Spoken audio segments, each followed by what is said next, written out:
आखिरत की इज्जत की जिम्मेदारी कोई नहीं।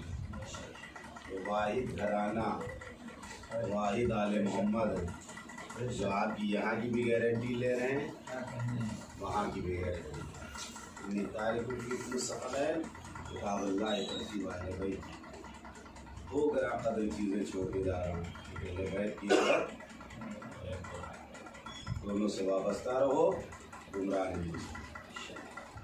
ये शरफ़ अल्लाह ने इन्हें अता किया है, शरफ़ को हासिल किया आले मोहम्मद ने अपने इम्तिहान के ज़रिए, कुर्बानियाँ पेश की। मैंने कल भी अर्ज़ किया था, हम मुसलमान घरानों में पैदा हो गए,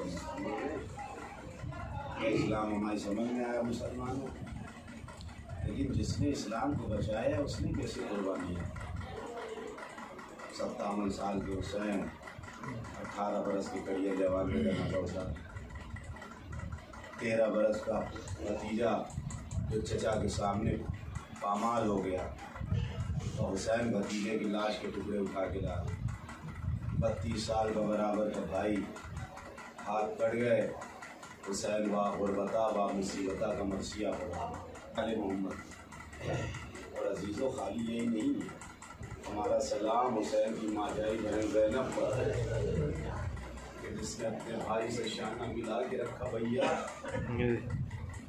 भैया इस्लाम को बचाने के लिए अगर आप गला कटाएंगे तो ज़ैनब के सर की रदा दे दे, अगर अब्बास बाजू देंगे तो मैं अपने बाजुओं में रिस्मा बनवा लूँगा। और बाबेज़ा ये अजीब कैफियत है, ये अजीब माहौल है। अभी आप सुन रहे थे मरसिया में, आप जाएंगे इंशाअल्लाह ज़ियारत करने के लिए, तो दरबार शाम से, बाज़ार शाम से दरबार यजीद मुश्किल से 50 कदम का फासला है, और 50 कदम भी नहीं होंगे। 2.5 घंटे लगे ज़ैनब को बाजार से दरबार में। क्यों रोक के रखा गया? बार बार मनाली हो रही थी, तमाशा देखने वालों और तमाशा देखो। अली की बेटी ने बहुत बड़ा एहसान किया है, खाली इस्लामी नहीं बचाया, ज़ैनब करबला के जलते खैमों से नस्ल इमामत बचा के लाई। और यही हुआ, आप जाएंगे देखेंगे तो सामने मनाजिर जहाँ यजीद मलून बैठता था, और वो हिस्सा जहाँ आले मोहम्मद को असीर करके खड़ा किया गया था, उसको कवर कर दिया गया। यजीद बैठा है, 700 कुर्सी नशीन हैं, उमरा हैं, वज़रा हैं दूसरे ममालिक के, जिनको बुलाया और जिन्हें इल्म नहीं है कि ये मोहम्मद की नवासियाँ, ये नवासे रसूल है।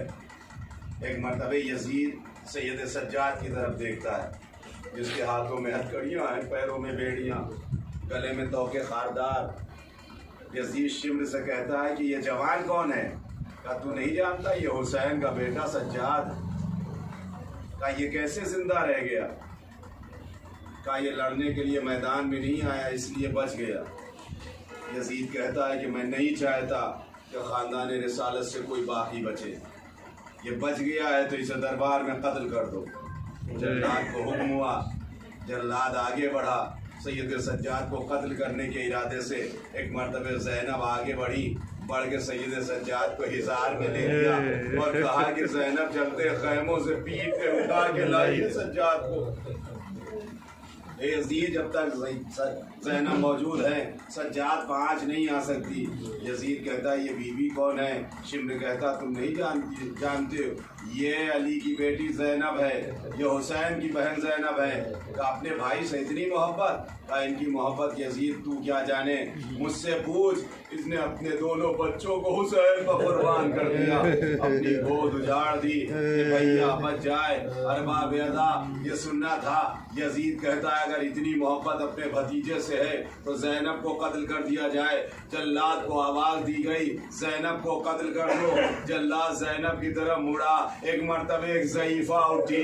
उठने के बाद ज़ैनब के सामने आके खड़ी हो गई और कहती मैंने इस घराने का नमक खाया है, जब तक मैं जिंदा हूँ शहजादी पहुँच नहीं आ सकती। यजीद शिम्र से कहता है ये बीबी कौन है? कहा तुमने न पहचाना, ये इस घराने की कनीज फिज़ा है। कहा अच्छा, शहजादी और शहजादी से इतनी मोहब्बत? कहा हाँ हाँ, मैं जब चादर छीन रहा था तो ये चोबे खैमा लेकर मेरे ऊपर हमला करने के लिए आ गई थी। कहा तो फिर इसे पहले कत्ल कर दिया जाए। रवायत के जुमले हैं कि हबश के कुछ सिपाही यजीद की पुष्प असलहा आवेश खड़े हुए थे। एक मरतबे जैसे ही जल्लाद को हुक्म हुआ कि फिज़ा को कत्ल कर दिया जाए, जल्लाद उधर मुड़ा। एक मरतबे फिज़ा ने हबश के सिपाहियों की तरफ मुखातिब होकर कहा ए हबश के रहने वालों, तुम्हारी गैरत को क्या हो गया है? तुम्हारे कबीले की एक औरत पर हमला हो रहा है और तुम खामोशी से देख रहे हो। सबने अपनी अपनी तलवारें निकाली। आवाज दी यजीद जल्लाद को रोक ले, नहीं दरबार में खून की नदियां बह जाएंगी। अली की बेटी ये मंजर देख रही थी। एक मर्तबे कलेजा पकड़ा, करबला का रुख किया, आवाज दी भैया अब्बास। एक कनीज के बचाने वाले दरबार में इतने, आए ज़ैनब की बेकसी, ज़ैनब का बचाओ।